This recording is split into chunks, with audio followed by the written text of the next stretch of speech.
hold space and preserve these wonderful buildings that we have all throughout the city, and make sure that not only are those preserved, but new regulations around adaptive reuse of those buildings are in place as well. So it's a pretty robust team. I think it's around 40 or so of us that have been here. I started with the city in 2018, so it's been a tremendous time in that place. We just hired a new data master.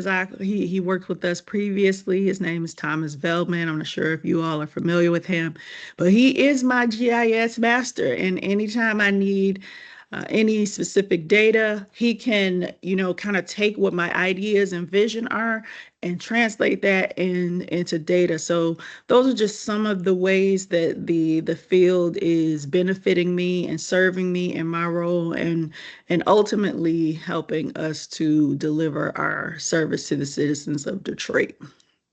So I'll pause there and see if there are any reactions or questions from the group. And Catherine, if there are any specific points or questions that you'd like to ask. You're muted, Catherine. I really, appreciate you reinforcing the need for planners to up their GIS skills and to pursue that, because that's something that we've been communicating to students this semester. And I just want to take time now to open up the floor for questions. And, for those that are here, if you have a question, just raise your hand using the icon at the top, and we will let you have your time.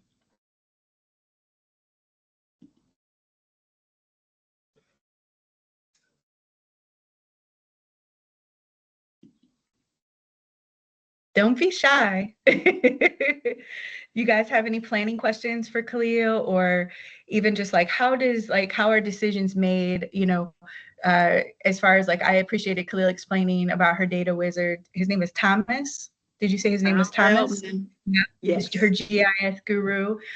Maybe some of you, because I see that there's some folks here that attended the GIS lecture series. So do you have any questions of if you're in the role of a planner, how do you even know what to ask for, maybe?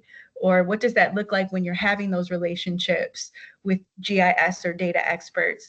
And maybe I'll just start the questioning off. Maybe that'll spur some more questions. But Khalil, how do you even know what to ask for? Mm-hmm.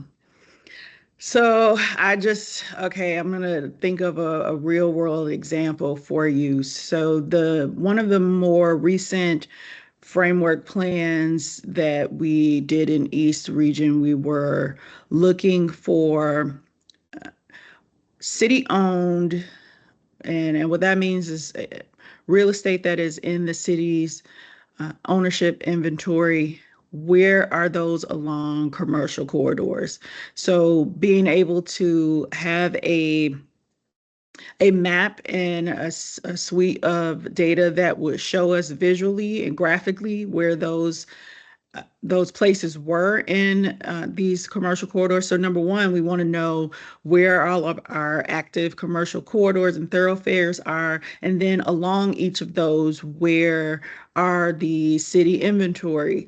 The reason why that is relevant, at least for our strategic neighborhood framework planning processes, is that a lot of the investment was to be directed on these commercial corridors. So where we had the most inventory often was an indicator of where an investment should potentially be prioritized. So if we only had two vacant buildings, or two vacant lots on a commercial corridor A, and then on commercial corridor B, there are 17, we'd be looking to divert our attention to 17 so that we can potentially fill those spaces and find out where there might be opportunity for new development. We do things like RFPs, which are requests for proposals, where we put those out to the development community and really try to seek them to fill those gaps. So fill in those spaces with new businesses of a wide variety of types. Those types are typically informed by our planning process, where we've already talked with the community about some of the needs that they want, whether that is more neighborhood scale retail, or if it's more regional retail needs, or if it's food businesses. We want a cafe, we want a bakery, we need a dry cleaners, a laundromat, or we need community space where we can gather at low or no cost, because there are few recreation centers and kind of public spaces, libraries. For even one of my neighborhoods, we recently looking for gathering spaces and realized that there were no libraries in close proximity to the neighborhood we're planning in. So being able to spatially document where those assets are, I think, is very helpful to us in our decision making. And that's just a few examples of how we've used GIS data in helping us in that decision making process. Thank you, Khalil. Does anyone else have any questions for Khalil? I see we have a really good audience, and I know some of their own personal work. And so is there anything that you guys would like to ask that maybe connects or intersects with the work that Khalil is doing for the East Design region in the planning department? I have a question. Hi, Khalil. This is Trisha Talley. Hi. I'm in my first year of urban planning, and I commend you for being in urban planning for over 20 years. And I wanted to ask, how would you sum up the changes that you've observed since you graduated in 2006 till now, particularly with GIS being so prevalent right now?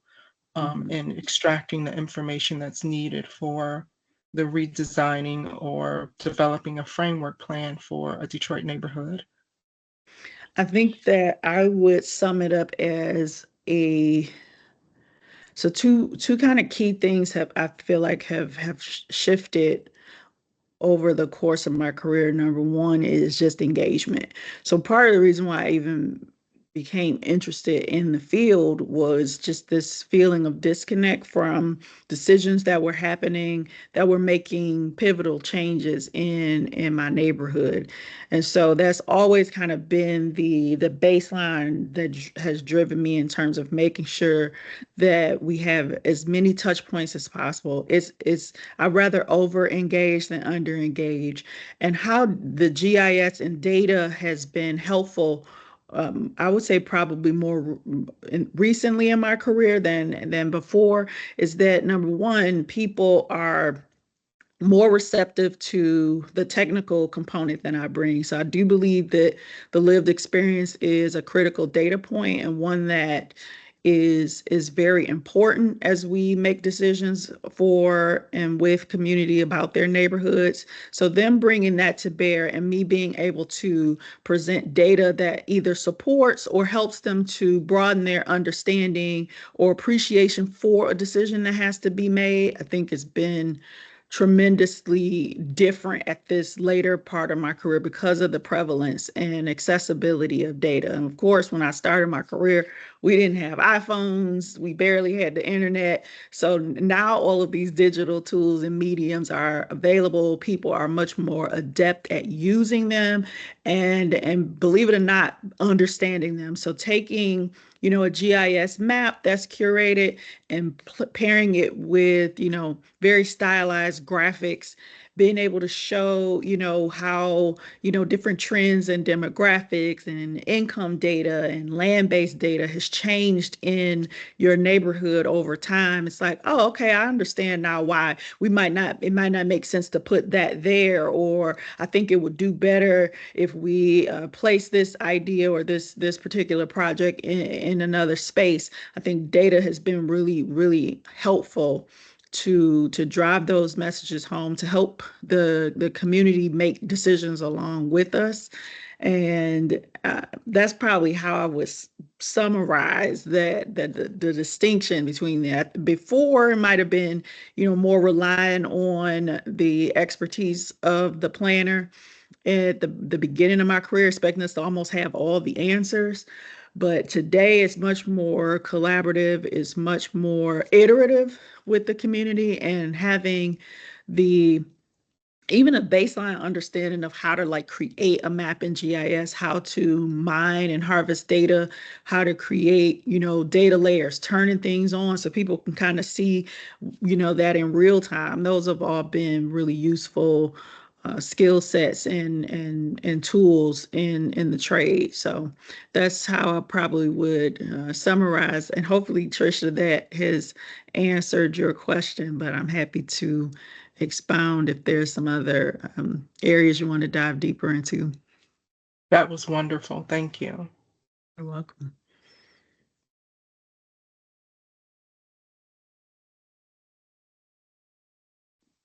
Khalil, I have another question for you. I think you have such a, for us to have you here today, you were a Wayne State planning student, you were a planner, and now you're in the director seat. And so I guess I'm just trying to ask you for a little bit of inside knowledge for the students and for myself. I know one of the questions students asked me a lot this semester, like, what should I be focusing on? And they shared their stress. Like, I don't want to, graduate and not know what to do when I'm hired. Is there any like work ready skills that you could advise us, like particular areas that we should really pay attention to? I'm personally not a student anymore, but there are many students here today in our chat. And so is there anything that you would like to see, like as a hiring director, that you ideally wish we would bring to the table into the planning department? I think the role of graphic design is stepping up, but it's very much paired with the mapping in the GIS. So again, being able to curate custom data sets, being able to prepare a simple map and make that map palatable or translatable to the audiences that we'll have to present to. So, as a city planner, you have multiple audiences. You have to present internally to the various departments. You have to also present to the community when you're doing external planning. We're actually embarking right now on an update to our master plan, which has not been updated since 2009. Again, vastly different circumstances and conditions in Detroit over that span of time. So we are having to reconcile, of course, the current regulatory land use zoning with some of these new plans that have come online since then, some of the desires for vastly different things. And a lot of that is going to be visually showcased. And that's going to mean not just, reports and a lot of text that, quite frankly, many people may not read or even understand. But unfortunately, that is the reason why we need to have these, more visually and aesthetic, graphic presentations of data. So it's still data, it's still informative, but we have to look for different ways to present it. So having, a base and working, functioning knowledge of Adobe Creative Suite, for example. So Photoshop and InDesign, those are ways that we take that kind of raw GIS data and comport it into these more stylized productions, and be able to present those in PowerPoints and as handouts and putting them on our websites and stuff like that. So if you haven't been on the city's website, we have what's called the Open Data Portal, where we warehouse all this vast information. Being able to kind of take that quickly, turn it around. I think the production time is also important. So the better your skill set, the more comfortable you are with those, the faster you can turn those things around. It takes you like a week to make a map. I have a meeting in 2 days. I know I hardly ever have a practice of asking people to do things within 24 hours. But sometimes our, superiors may, or another department may have an immediate need. So having the skill set to work with those various tools, complementing GIS and Adobe Suite, I think those are like I said, the last two hires, those were like very top of list for me. I think the other thing to start that I would strongly encourage you to pay attention to is just proofreading. I'm noticing more and more lately so many typos, and the attention to detail is really important. So that's not necessarily like a class you can take. That's just a practice that you have to, like really embody, being attentive to the details, not relying too heavily on spell check and all of those kind of digitals, because sometimes they might miss some things. When you get out and you got your presentation deck up and you're like losing track of what you're presenting because you're noticing all of these errors. So that's one of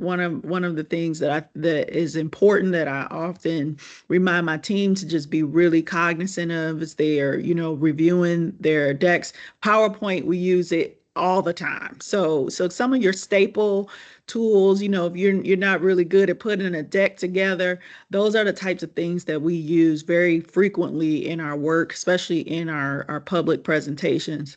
I would say probably half of my file tree is PowerPoints and PDFs. So like those are your universal tools right now. Like if you were to join the city's team, where we want to see, just how adept you were at using those two platforms. And there's of course so much more, like in addition to like ArcGIS, there's uh,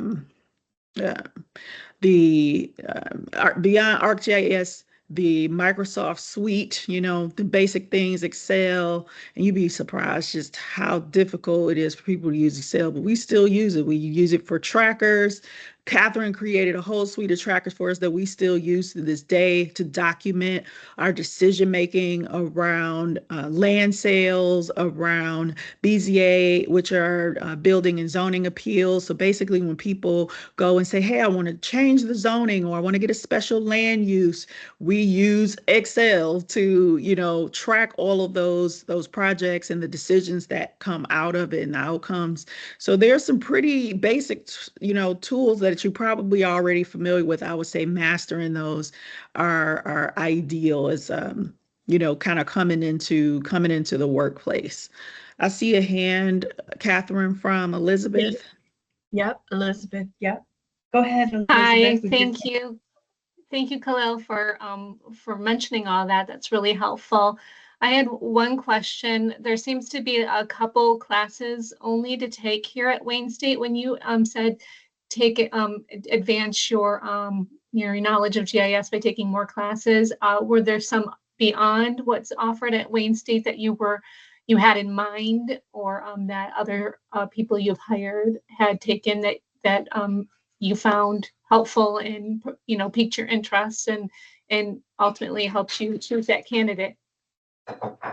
So what helped me to like get kind of up my GIS game, if you will, is working with people who knew how to do it, who I could do one-to-ones with. So outside of like the requisites, and this was, like I said, so many years ago, I would have hoped that there'd be more classes, especially given the prominence and intensified use of GIS.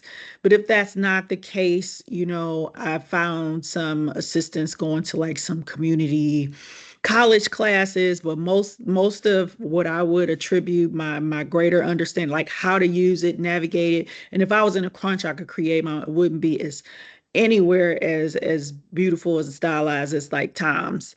But I could get the job done. And it's really, quite frankly, from working with the times of the field. So like finding someone, if you got a classmate that is like nailing it, this is a great skill set to have as well, that you often aren't taught. But being able to approach strangers and build relationships, and I think working one-to-one with someone who's really skilled at using the platform, asking them to help. Same thing with Adobe. So how I learned to like, be able to create a lot of our messaging and flyers and stuff in Adobe was like one-to-ones with our graphic designer. Like, how did you do that? Or how did you get it to do this? And I think, even if you can get 30 minutes with them, over a period of time is just as helpful as taking a course, probably even more so, in my opinion. And Elizabeth, you had a second part to that question. Do you mind restating it?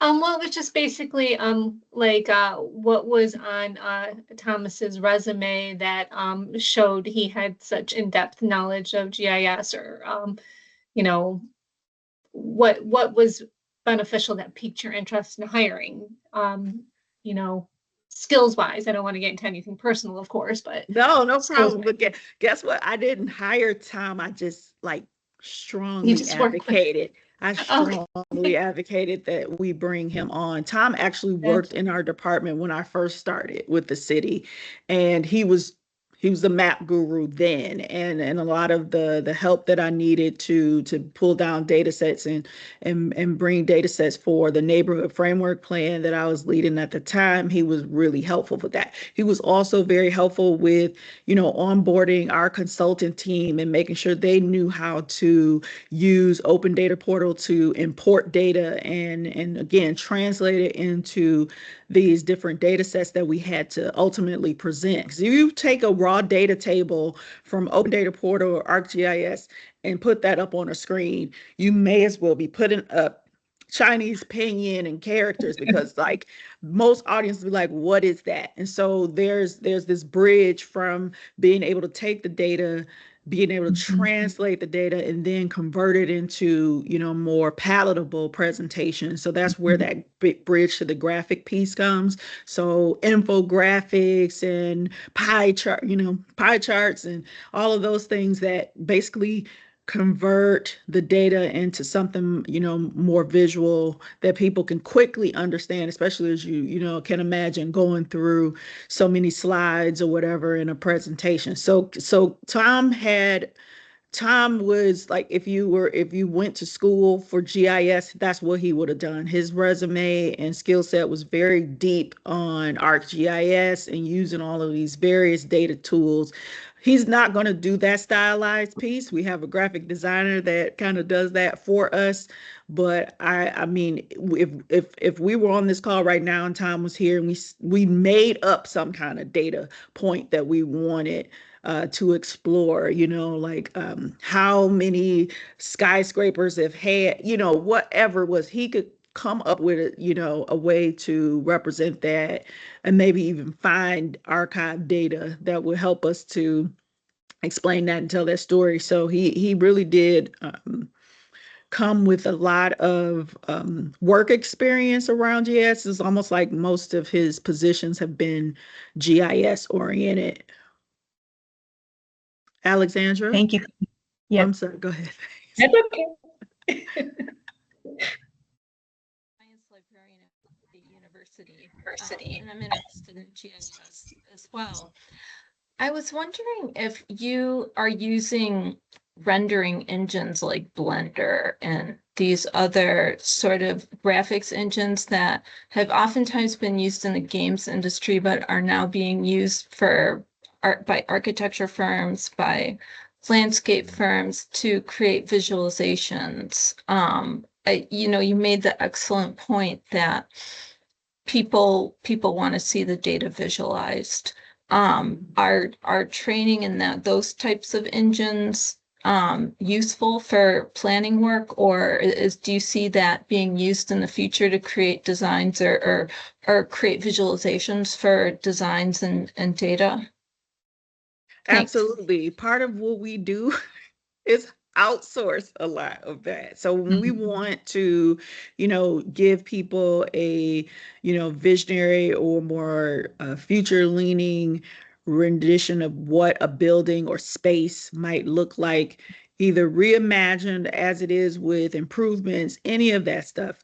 A lot of times we have to bring in consultant teams who have those skill sets. So we do have landscape architects on staff, and they are the ones that like use AutoCAD and some of these fancier, and I have absolutely zero experience with it. But my mother always taught me that you don't have to have all the answers. You need to be resourceful and be able to find them. And so I make friends with all these gaps, if you will, in my skill set. So the things that I'm strong at, that's that's what I focus on doing. I'm not at this point in my career about to go back to school just so I can learn how to make a map when Tom is on my team.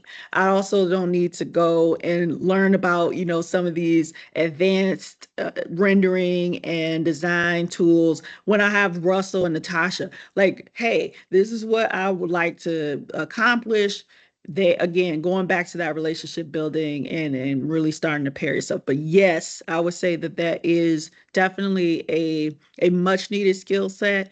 Is always if you worked at an architectural firm or you work for a government entity, they the pictures. I don't want to oversimplify those products, but in the presentation and showcasing of your work, that's what makes people excited about what we're talking about. So you see your neighborhood and you move through it, and it's like, okay, and then somebody says, okay, this is what we can do with this open space, or this is what we can do with this building, and this is how we can save this school that's been sitting derelict and vacant for many years and turn it into a new use. I've like done capstones where students have like brought these wonderful ideas to bear. I think those are definitely the type of tools to master in addition to ArcGIS. I know that we were centering our conversation around that, but those I would say are two very prominent tools that honestly would make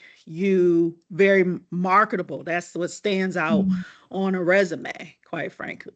That and being skilled at people engagement. I want to undercut that. That's the main thing I want to know. It's can you stand before a community and be open, honest, and authentic, and engage them and take them seriously and bring them along in the decision making rather than kind of tolerate and check boxes and do your job. That's also probably something that you just have to learn over time. Quite frankly, it's not a class that I was able to take. It was really just kind of getting out there and having to stand before audiences with this stuff. But yes, you need to have a team of technocrats, as I like to call them, that complement those planning skills. And if you have them all, that's, I guess, our version of a triple threat. If you can do renderings, you can do mapping, and you can manage a room and a process, have great project management skills and people skills, you should do very well in the field in any sector. Thank you. That's helpful. I just, the tools are new, and I know that a lot of it's difficult. They're also expensive. So, not a lot of students outside of very niche fields have those skills. And I was, just trying to determine whether it's worth the investment to pursue them or, train students in them or, explore them further. And hearing your opinion is really, it's very helpful as someone with Alexandra, it might even be worthwhile, talking with the dean and saying, hey, there is a group of, first of all, this is the emerging trend in the field. They should know. And we think that, even figuring out how the college could, get a license that the students could use in tutorial that a course potentially could be built out around. But even if it's not elevated to that point, exploring where, maybe the university could subsidize the cost of those tools and allow students to use them while they're enrolled in the program. That it doesn't hurt to ask. The other maybe another way to explore that is thinking about maybe some of the trade institutions, so the AIA, the APA, hey, maybe this is at a reduced cost if the organization again would kind of get the license and allow students or student members for that matter to be able to use it. So it's definitely worth bringing up, especially if it will help to give you an advantage, like, in the hiring market as you look for work and placement. Like I said, in any sector, renderings and mapping skills are really rising in value because there's just not as many people as skilled as they need to be with those particular tools. Yeah, I think the competitive landscape has changed. Mhm. You know, and it's not just about planning ideas anymore. There's a lot Absolutely. more writing on that presentation. I Thank would you. definitely have to be a master of those things if I entered the field right now. I think, I entered at a different time, so I just have time on my hands. And again, like I said, I think there's tremendous value in at a minimum having a baseline understanding of how to use those tools. And like some of these innovative pieces, if you know how to do those and essentially produce those outcomes, that can be very valuable in your work, entering the field or even growing professional development wise. Thank you, Khalil. That was extremely helpful. Very, very much.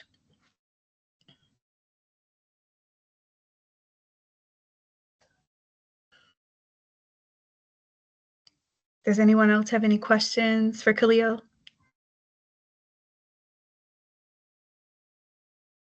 Is there So anything you if I want may to? ask then of the group, what is everyone, where, if you all don't mind, like kind of do we have a small enough group? I think we could round robin this thing, but I'm curious, like, where everyone is in their scholastic or professional journey. If you're a practicing planner and you are, advancing your degree, or if you're starting out, like Trish said, she's year one. I'd be curious to see where everyone is on their planning trajectory. Well, I can start out, although this is my first year as in my Master's of Urban Planning. I am the former executive director of the North Corktown Neighborhood Association, and I Okay. developed this tomorrow's Housing Innovation Showcase with bringing online open space community land trust and a housing community land trust. And the housing community land trust, we use modular homes, which were brought online within 45 days. Mm. So that's my background, is community development, basically. Are So may those I ask what, oh, go ahead. I was going to say what prompted you to get into, maybe that's a good question for everybody. Like what kind of prompted you to pursue urban planning formally? Well, I actually joined the small North Corktown Neighborhood Association out of being nosy about the development that I heard was coming to my area. And I was intentional about increasing the participation from the residents, because usually when a neighborhood there's some development in a city, the developer comes in as a deity and there's no community development involving the legacy residents. So I wanted to make sure that our legacy residents had a voice in what was going on with the development that at the time was rumored to be coming to the neighborhood. So in bringing in all of the residents, I wrote a sustainable development plan, invited the planning department, and spoke with R. Stephen Lewis, and he said, you guys should get design guidelines, and it just took off from there. So I Mhm. had all of this experience, and I really wanted to solidify my experience with having the master's degree in urban planning. Very good. Thank you. Thank you for asking. Who's next? I can do roll call. Alexandra is up next. Okay, Tamika, I saw you on mute. Go ahead.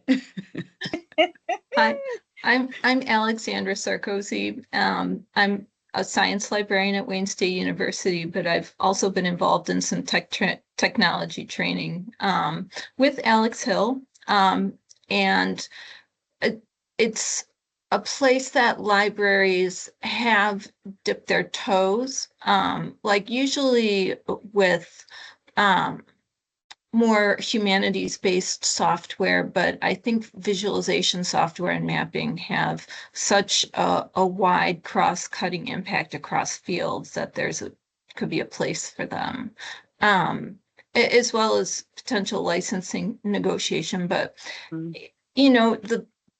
The campus is changing, and there's it's these are always questions that I'm thinking of, and I came to this primarily to hear the experiences of you and of students and just try to assess some needs on campus. So this has been very informative for me too. Thank you. You're welcome. And I want to tell you, I am an avid user of Hoopla. Yes, so let's get that'd be a great Nice. platform. Could you imagine if we could like download ArcGIS light licenses or some of the other visualization software that you mentioned through who? Oh my goodness, yeah, that would I be gotta fun. tell you, those companies really don't like it. I'm sure they don't. They They want to don't make the even money.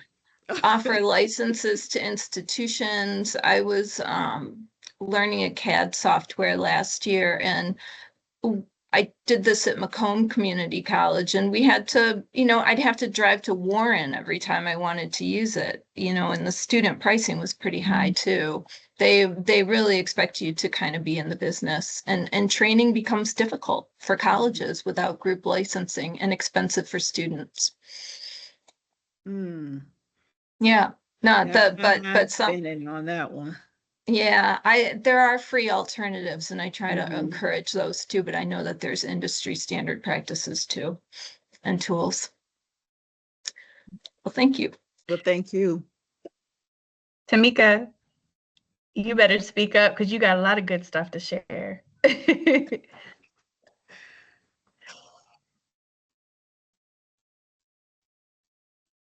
I lost you guys for a second. I said I don't want them to think I'm stalling because I'm not.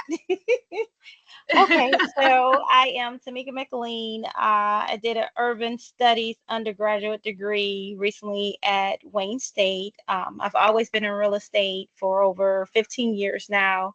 I joined the land bank within the last 10 years. I worked in different capacities. Now I work with the program Rehabbed and Ready. And I just wanted to be more involved with the community, but I also wanted to broaden my knowledge in different areas that I know that I needed to strengthen. So that's why I decided to go back and pursue the urban planning program degree. I'm in my second year. I'm anticipating graduating this December.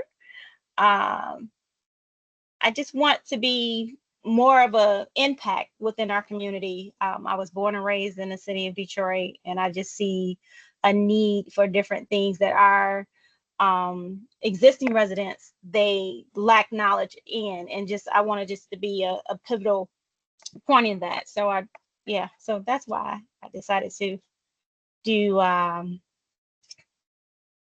the urban planning program. Great. Thank you, Tamika. Thank you all. Hi, good afternoon. My name is Alexis. I um, received my urban studies undergrad in 2020, paired with sociology. And right now I am doing a graduate certificate in GIS. I'm in my second semester. I have one more class to go. And I'm not currently in the field, but I want to get into the field. So I was hoping that getting like GIS under my belt would be helpful, paired with my urban studies. So yeah. Absolutely. When I heard you say sociology, I was like, perfect. Yeah.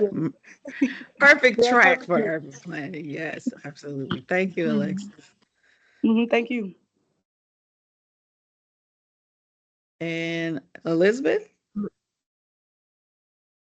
So I am a senior. I'm middle aged, so I came back to school to get my degree. And how I found I'm in going for urban studies with a minor in sustainable cities, and then hoping to go on for urban planning for my master's potentially after. But I still have I can only take one or two classes at a time because I do work full time in a different field. I'm a senior analyst, so when you said spreadsheets, it brought a smile to my face because analysts love their spreadsheets. Mhm. So but We do yeah, too.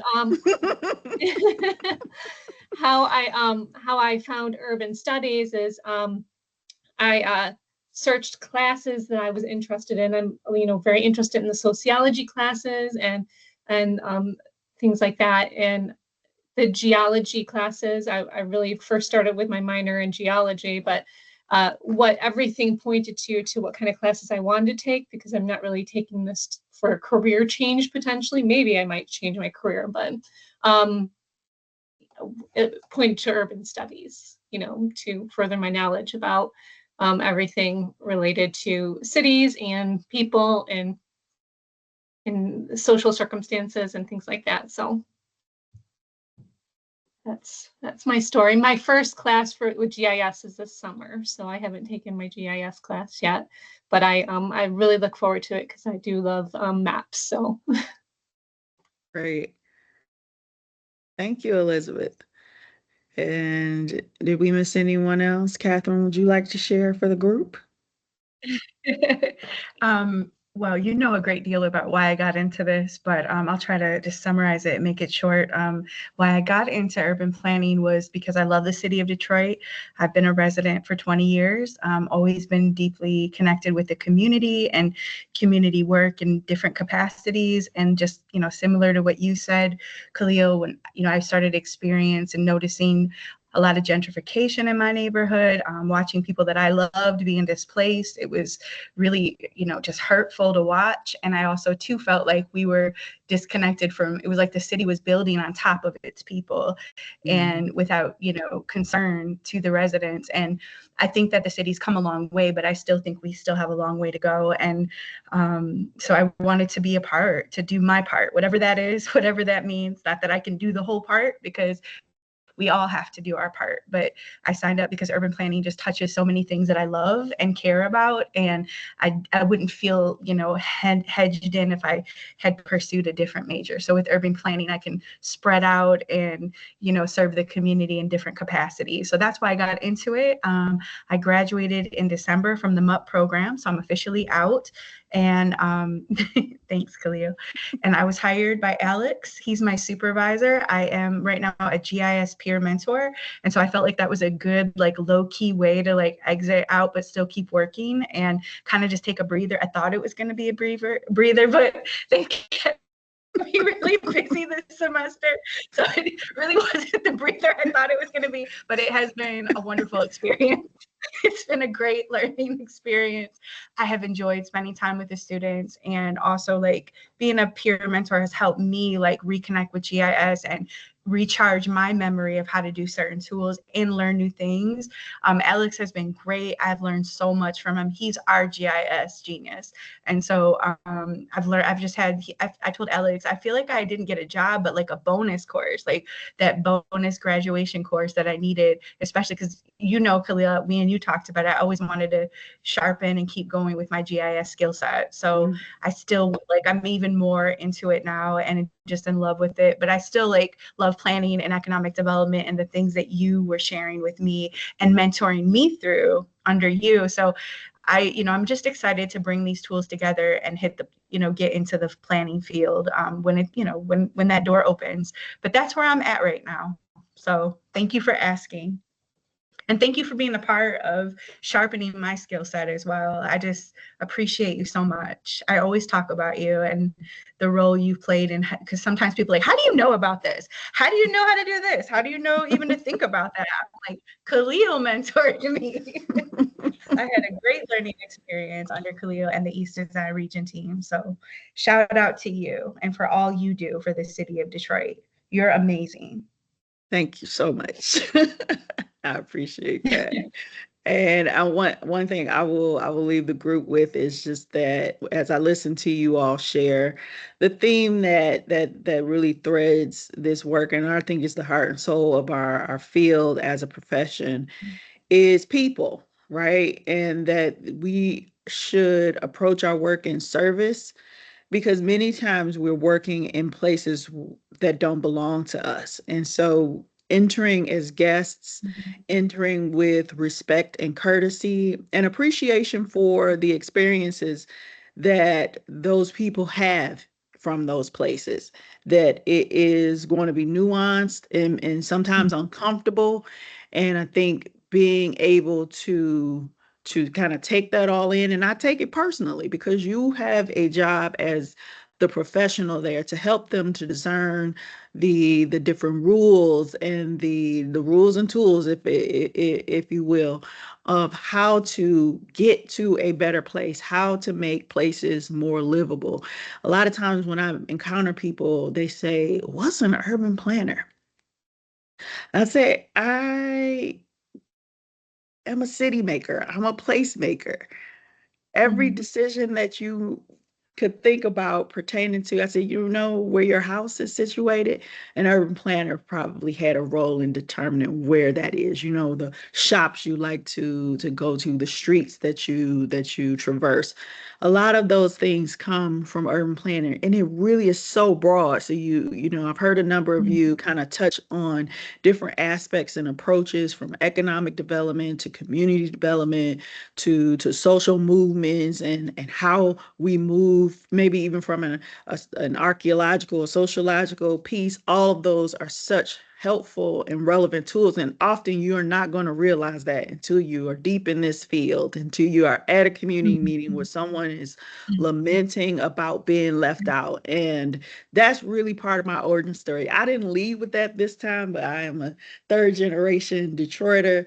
I'm on my maternal fourth, as I learned not too long ago. But since I've been saying third, I'm gonna stick with that. Plus, that's my mama's side, and so we, you know how that goes. You typically align more on the maternal. But anyway, we've been here a very long time. I've seen so many shifts and flows in this city, and the reason I'm a planner is because I got left out of a process, and I had questions, and I didn't know why things were happening, and why did you cut me off from my friends? I could ride my bike up to 7 Mile when they closed 6 Mile, and my friends couldn't, you know, come across the airport, and the Baskin Robbins was on the other side of the airport. And these are just, I'm a young person. I don't know that there's a field or a profession. I just know that my life has been changed and the things that I enjoy have been altered. And so as I had come to learn much later that this was a field where I could impact those decisions. And I always keep in mind the younger Khalil that, you know, had a lot of abrupt changes in my physical environment and in the neighborhood that I loved. And I want to make sure that no matter how much technical expertise I have, because it's a lot, and I don't often brag about that, but I think the evidence is in the experiences that, you know, people I encounter and work with, like Catherine, they get to bear the fruit of that work for me. And that's always so refreshing because a lot of times the toil of the day to day is challenging, especially in this government sector. Oh my gosh, because you like, you know, balancing political will with community will, and sometimes those things don't align. Being able to navigate those with finesse, those are all tactical skills that, quite frankly, you only learn on the job, as they say, in the field of work. And these tools will help you to not only understand it, but to be able to communicate the story and vision that I think that people seek when they want an urban planner or a landscape architect or a data manager, a data analyst, a cartographer, any of these skills that you can learn under the umbrella of urban planner. They're looking to you to help make some sense of it and to help, you know, chart a path forward. So people are at the center and the heart of our work. And if you have an appreciation, maybe even a love for people, I think that is one of the things that you can't learn in any institution, but I think is the cornerstone of your work. And it was so nice to hear that that's already in everyone, and it's one of the motivating factors for your studies. So I wish you all the best as you know, continue on and as you explore. I am more than willing to, you know, assist in any way that I can. We often have internships and shadowing and ways for you to kind of see what the day to day looks like. We have those opportunities with the city, and I'm happy to help, you know, along that journey because I don't have the Khalil. You know what I mean? Like I probably, oh my God, I would be like, you know, maybe the, you know, who can I say? I'd probably be the Taylor, Beyonce, Michael Jackson, Prince of planning if I had a Khalil at the start of my career. Like, y'all would be reading about me. I have parks named after me already and all that. But, I kind of shy away from that kind of attention. I'd rather see the outcomes. And you all That's can right. go and stand on the dais and with the gold shovels and helmets and stuff like that. I just want to see my city thriving. I want to see all of our neighborhoods healthy and whole. And wherever you are in the city, you like, this is where I want to be, and I'm happy to be here. Not like, how do I get out? Yeah. So That's right. I'll leave you with that. That's a good word, Khalil. That's very good, a good, inspiring, motivating, let's get to work word for all of us. Thank you so much. Thank you for giving us your time today. And again, it was an honor to have you. And I hope I see you again soon. Absolutely. Good luck, everyone, and thank you. Thank you so much. Thank you. You have a wonderful day. Take care. Thank you. Bye-bye. Good luck, Thank stay you. clear. Bye-bye.